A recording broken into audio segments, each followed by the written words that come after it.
नमस्कार दोस्तों, आज हम फिर नई क्लास लेकर आए हैं। आज का जो टॉपिक है वो करंट को लेकर है।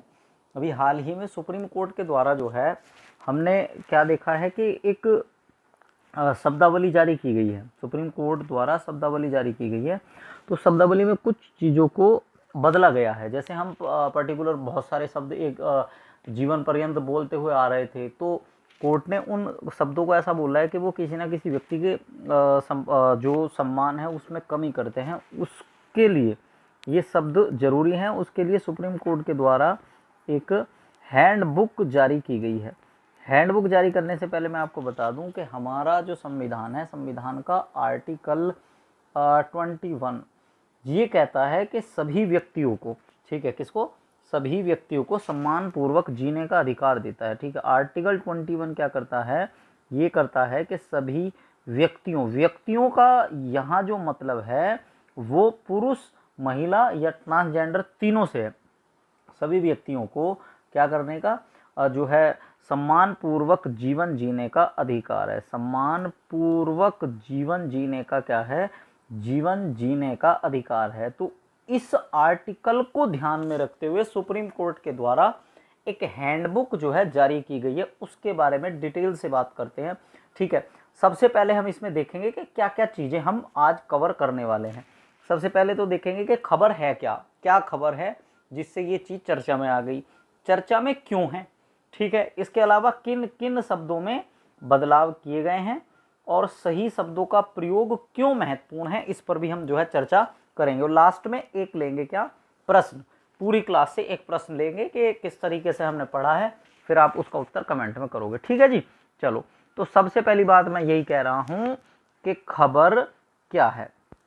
खबर की अगर मैं बात करूं तो खबर ये है कि एक इंडियन एक्सप्रेस जो है न्यूज़पेपर आता है, उस न्यूज़पेपर में ये एक खबर दे रखी थी कि एब्सोल्यूट जो है स्टेडर्स are simply women eve teasing or street sexual harassment what Supreme Court handbook on gender stereotype says. Supreme Court ने ये जेंडर को लेकर स्टीरियोटाइप जो है क्या किया है, जारी किया है। ठीक है, इसमें बात ये है, खबर की तो बात हमने कर ली। ये आपको दिखाई दे रहा होगा कि ये जो है क्या है, ये आपकी हैंड बुक है। ये इस तरह की हैंड बुक है। इस हैंड बुक की अगर बात करें तो इसमें 30 पेज हैं। कितने पेज हैं, हैंडबुक जो है वो जारी की गई है सुप्रीम कोर्ट के द्वारा और इसमें 30 पेज हैं। ठीक है, कितने पेज हैं, 30 पेज हैं। सुप्रीम कोर्ट ने ये कहा है कि लैंगिक रूढ़िवादिता, रूढ़िवादिता का मतलब ये है कि जो पुराने समय से हम जिन शब्दों का प्रयोग करते हुए आ रहे हैं, पुराने समय की जो चीजें होती हैं उसको रूढ़िवादी चीजें कह देता है कई बार सुप्रीम कोर्ट।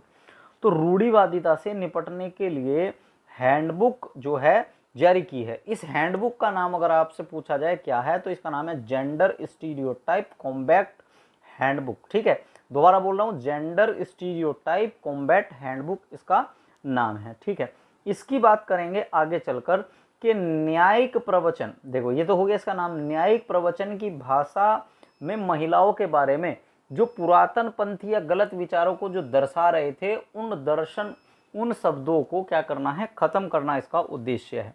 ठीक है, न्यायिक प्रवचन का मतलब क्या है कि जो न्याय के लिए जब जिस शब्दों का प्रयोग किया जा रहा है, जो पुराने शब्द हैं, वो पुराने शब्द क्या करते हैं, शब्द हमारी विचारधारा को प्रदर्शित करते हैं। तो उस विचारधारा को बदलने के लिए जो है अब किया गया है कि ये एक बुक जारी की गई है कि अब जो है बदलाव का समय है, तो हमें बदलना पड़ेगा। ये ऐसा नहीं है कि केवल वकील इसको जो है फॉलो करेंगे। वकीलों के साथ साथ, ये ध्यान रखना, वकीलों के साथ साथ न्यायाधीशों को भी जो है इसमें क्या किया गया है, बैठाया गया है। जब ये 5 सदस्यों की एक कमेटी बनी, तो 5 सदस्यों की कमेटी में क्या हुआ, सुप्रीम कोर्ट के मुख्य न्यायाधीश, महिला न्यायाधीश और पुरुष न्यायाधीश, इसमें 3 तरह की कैटेगरी के जो है लोग रहे और उन्होंने इस पर जो है अपने अपने विचार दिए। उन विचारों के बाद ये जो है जो 30 पन्नों की एक पुस्तिका है वो बनकर क्या हुई, तैयार हुई। ठीक है, इतनी बात मेरे हिसाब से आपको समझ आ गई होगी। आगे बढ़ते हैं, और आगे बढ़ने से पहले मैं आपको बता दूं कि यार हमारा जो चैनल है इसको बस प्लीज़ सब्सक्राइब करते रहना और धीरे धीरे जो है इसको भी आगे बढ़ाओ। ठीक, आगे चलते हैं कि इसका उद्देश्य क्या है। उद्देश्य ये है, सुप्रीम कोर्ट का ये कहना है कि महिलाओं के बारे में इस्तेमाल किए जाने वाले सामान्य रूढ़िवादी वाक्यांशों को पहचानना है। सबसे पहला तो ये है कि जो रूढ़िवादी जो शब्द चल रहे हैं उन रूढ़िवादी शब्दों को क्या करें, पहचान ले। पहचान लेंगे तो पहचानने के बाद क्या करेंगे, हम उनको क्या कर सकते हैं, एकदम से धीरे धीरे क्या करेंगे, उनको प्रयोग में लाना बंद कर देंगे। जिस तरीके से 2015 में मध्य प्रदेश में याद हो कि एक केस हुआ था, और उस केस में क्या हुआ था कि उससे पहले सभी जो हैंडीक्राफ्ट व्यक्ति हैं उनको विकलांग कहा जाता था। तो विकलांग की जगह फिर हाई कोर्ट ने कहा कि अब विकलांग शब्द जो है वो अच्छा नहीं है, इसकी जगह दिव्यांग शब्द को यूज किया जाए। तो आज की डेट में क्या है कि विकलांग शब्द लगभग जो है वो क्या हो चुका है, विलुप्त हो चुका है, सब जगह दिव्यांग शब्द का यूज हो रहा है। तो इसी तरीके से आगे चलकर बात करेंगे तो वो जो है शब्द धीरे धीरे खत्म हो जाएंगे, वो हमारी जो मानसिकता को दर्शा रहे हैं वो शब्द जो है बदलने हैं। महिलाओं के बारे में जो रूढ़िवादिता को पहचानने, समझने और उसका मुकाबला करने में न्यायाधीशों और कानूनी समुदाय की क्या करना है, इसका उद्देश्य सहायता करना। इसका उद्देश्य मैं बता रहा हूँ क्या है कि रूढ़िवादिता को सबसे पहले क्या करना, पहचानना, फिर उसका मुकाबला करने के लिए न्यायाधीश और कानूनी समुदाय जो वकील हैं उनकी क्या करना, सहायता करना, इसका क्या है, उद्देश्य है। देखो जैसे ये है आपका अडल्ट्रेस एक वर्ड है, तो इसकी जगह अब जो यूज किया जाएगा women who has engage A sexual relationship outside of marriage, इसकी जगह ये शब्द यूज किया जाएगा। अफेयर जो शब्द है, अफेयर शब्द को बंद कर दिया जाएगा, रिलेशनशिप आउटसाइड ऑफ मैरिज इसको इस जगह यूज किया जाएगा। जैसे आगे चलकर मैं हिंदी में ही बात करूंगा, जैसे बास्टर्ड है, non marital child on whose parent were not married, bastard जो शब्द है उसको इस तरीके से यूज किया जाएगा, ठीक है।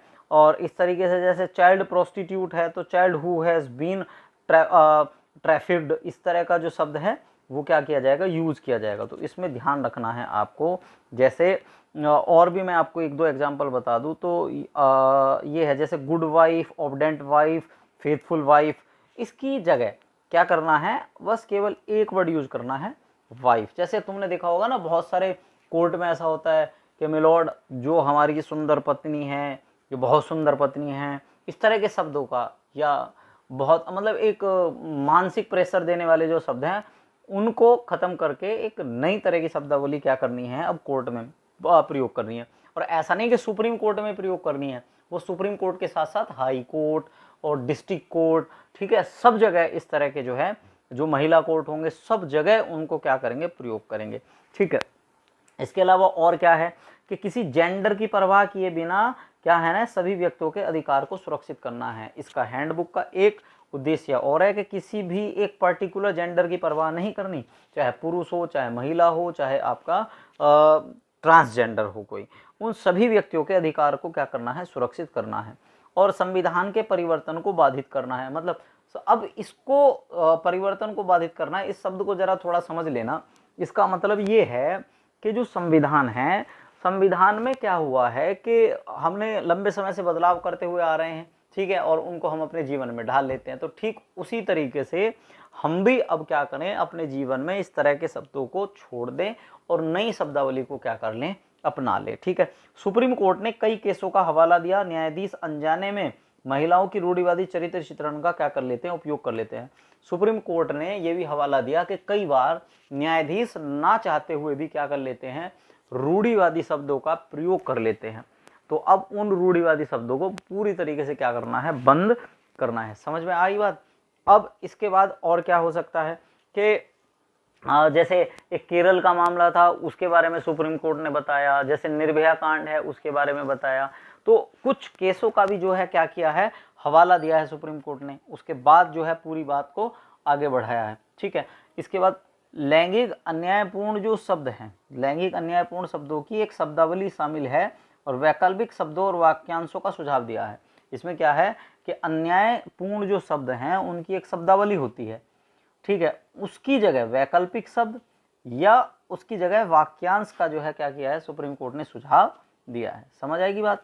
इसके इनका उपयोग कहाँ किया जाएगा, इनका उपयोग दलीलों के साथ साथ आदेश, निर्णय और मसौदा तैयार करते समय इनका प्रयोग किया जाएगा। इस बात का ध्यान रखना है कि इनका उपयोग केवल उसमें नहीं कि सुप्रीम कोर्ट ही प्रयोग करेगा, कोर्ट में ही प्रयोग करेगा, नहीं। जब कोई मसौदा तैयार किया जाएगा तब, जब कोई आदेश तैयार किया जाएगा तब सभी जगह इन शब्दों का क्या किया जाएगा, प्रयोग किया जाएगा। तो ये बुक करेगी क्या, ये करेगी कि ये बुक न्यायाधीशों को एक ऐसी भाषा पहचानने में मदद करेगी जो लैंगिक रूढ़िवादिता को बढ़ावा देती है। ये बुक न्यायाधीशों को ऐसी हेल्प करेगी कि वो क्या करेगी, जो लैंगिक रूढ़िवादिता शब्दों को जो बढ़ा रहे हैं उन शब्दों को क्या किया जाए, किस तरीके से ख़त्म किया जाए, ये जो है वो काम करेगी। देखो मैंने अभी एग्जांपल बताया था, चाइल्ड प्रोस्टिट्यूट है जैसे शब्द, तो उसकी जगह अब क्या यूज कर सकते हैं, child who has been trafficked, इस तरह के शब्दों का क्या किया जाएगा, प्रयोग किया जाएगा। ठीक है। अब क्वेश्चन ये आता है यार कि न्यायाधीश तो क्या अपने आप में सही शब्द बोलते होंगे, नहीं ऐसा जरूरी नहीं है, कई बार अनजाने में न्यायाधीश भी गलत शब्द बोल जाते हैं।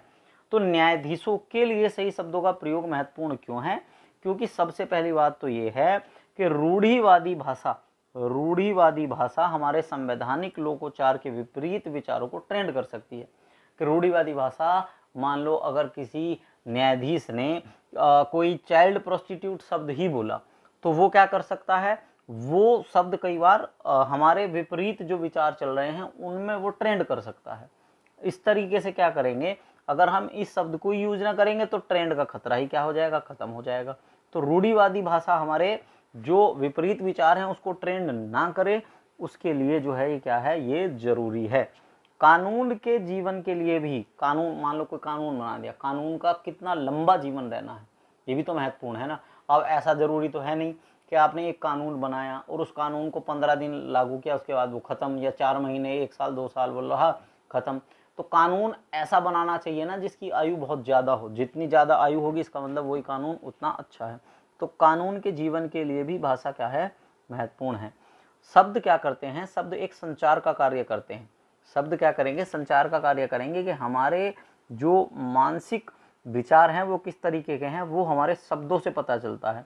शब्द कानून निर्माता या न्यायाधीश के अंतिम इरादे तक पहुंचते हैं। जो कानून जिसने बनाया है और जो न्यायाधीश है उसके इरादे क्या हैं, उसके इरादे तक पहुंचने की अगर हम बात करें तो वो हम पहुंच सकते हैं किसके द्वारा, उसके शब्दों के द्वारा पहुंच सकते हैं। तो कुछ शब्दों में क्या किया गया है, बदलाव किया गया है। जैसे अब मैंने कुछ लिस्ट बनाई आपके सामने, रूढ़िवादी वैकल्पिक शब्दों की एक लिस्ट है। उस लिस्ट में जैसे एक शब्द है वैश्या, तो वैश्या शब्द अब पूरी तरीके से बंद करके क्या हो जाएगा, सेक्स वर्कर उसका नाम हो जाएगा। जैसे उत्तेजक कपड़े, ड्रेस, बहकाने वाली महिला जो है, इस तरह के जिन महिलाओं के लिए जो शब्द प्रयोग किए गए हैं उन शब्दों को सबको छोड़कर एक शब्द यूज आ जाएगा जिसका नाम है व्यभिचारिणी महिला। क्या नाम आ जाएगा, व्यभिचारिणी महिला। जैसे कोई अविवाहित माँ है, अविवाहित माँ है तो अविवाहित माँ के लिए क्या शब्द आएगा, अनैतिक व्यवहार की महिला। उसके लिए अनैतिक व्यवहार की महिला शब्द का प्रयोग किया जाएगा। जैसे ये है वर्कर हाउस, तो वर्कर हाउस को क्या कह देंगे, वाइफ होम कह देंगे। जैसे कहते हैं हाउस वाइफ, तो उसको हाउस वाइफ ना कह के अब क्या कहेंगे, वाइफ होम कहेंगे। ठीक है। जैसे मेकर इंडियन या वेस्टर्न वुमन, महिला छेड़छाड़ जो है, जैसे कोई ये है वेस्टर्न वुमेन महिला के साथ छेड़छाड़ हुई है तो उसको क्या कहेंगे, मेकर, सॉरी इसको जैसे कोई मेकर इंडियन शब्द है तो मेकर इंडियन शब्द को क्या कर दिया जाएगा, बंद कर दिया जाएगा। इसकी जगह ये किया जाएगा कि वेस्टर्न वुमेन या महिला के साथ क्या की गई है, छेड़छाड़। ठीक है। इसके अलावा जैसे ईव टीजिंग शब्द है, ईव टीजिंग शब्द का पूरी तरीके से बंद हो जाएगा यूज, और उसकी जगह जो शब्द होगा वो ये होगा कि गालियों में सेक्सुअल हरासमेंट शब्द का क्या किया है, प्रयोग किया है। जैसे एक शब्द आता है कीप, कीप का मतलब होता है रखेल। शादी से बाहर कोई महिला से कोई पुरुष के साथ संबंध बनाती है तो ये कीप वाला जो वर्ड है, ये रखेल वाला शब्द है, पूरी तरीके से बंद हो जाएगा और इस शब्द की जगह अब पर पुरुष गामिनी शब्द का प्रयोग किया जाएगा। ये वाला शब्द बहुत इंपॉर्टेंट है, याद रखना, पर पुरुष गामिनी शब्द का प्रयोग किया जाएगा। जैसे एक है अडल्टरेस, एक शब्द है अडल्टरेस शब्द है, तो अडल्टरेस शब्द को क्या किया जाएगा, शादी से बाहर महिला के किसी अन्य पुरुष से शारीरिक संबंध है तो उसको क्या कहा जाएगा, एडल्ट रेस कहा जाएगा, एडल्ट रेस कहा जाएगा। क्या कहा जाएगा, एडल्ट रेस कहा जाएगा। और अफेयर, अफेयर जो है वो क्या कहा जाएगा, अफेयर शब्द पर पूरी तरीके से बैन लगा दिया जाएगा और उसको कहा जाएगा शादी से बाहर संबंध। ठीक है, इसको कहा जाएगा शादी से बाहर संबंध को क्या कहा जाएगा, अफेयर कहा जाएगा। जैसे बास्टर्ड शब्द है, बास्टर्ड शब्द इसको पूरी तरीके से क्या कर देंगे, बैन कर देंगे। ठीक है, ऐसा कहेंगे कि ऐसा बच्चा जिसके पेरेंट ने शादी नहीं की, ये बास्टर्ड शब्द का प्रयोग नहीं करेंगे। बास्टर्ड का मतलब होता है नाजायज औलाद। तो इस तरह का शब्द बिल्कुल बंद हो जाएगा और इसकी जगह क्या कहेंगे, इसके पेरेंट्स ने शादी नहीं की, इस शब्द का प्रयोग करेंगे। इस तरह के कुछ शब्दों को सुप्रीम कोर्ट ने जो है अपनी हैंडबुक में जारी किया है। मैं लास्ट बार फिर बता दे रहा हूँ आपको कि हैंडबुक का अगर आपसे पूछे कि नाम क्या है तो आप बता देना कि इस हैंडबुक का जो नाम है क्या है। आपको ध्यान होगा, gender stereotype combat handbook, gender stereotype handbook इसका क्या है, नाम है।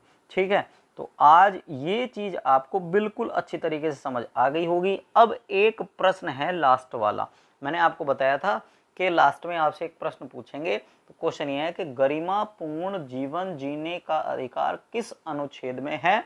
अनुच्छेद 21, अनुच्छेद 21A, अनुच्छेद 17, अनुच्छेद 18। ठीक है, ये आपका आर्टिकल है, आर्टिकल। ठीक, इसको ध्यान रखना, ये क्या है, आर्टिकल शब्द है। तो आर्टिकल 18, आर्टिकल 17, आर्टिकल 21 कौन सा शब्द है। ठीक है, तो आज के लिए धन्यवाद। और वर्धन सर को, और यार चीज़ें अच्छी लग रही हैं तो फॉलो या सब्सक्राइब करना, नहीं लग रही तो बिल्कुल मत करना। ठीक है, ये पहली बात है मेरी। ठीक, धन्यवाद।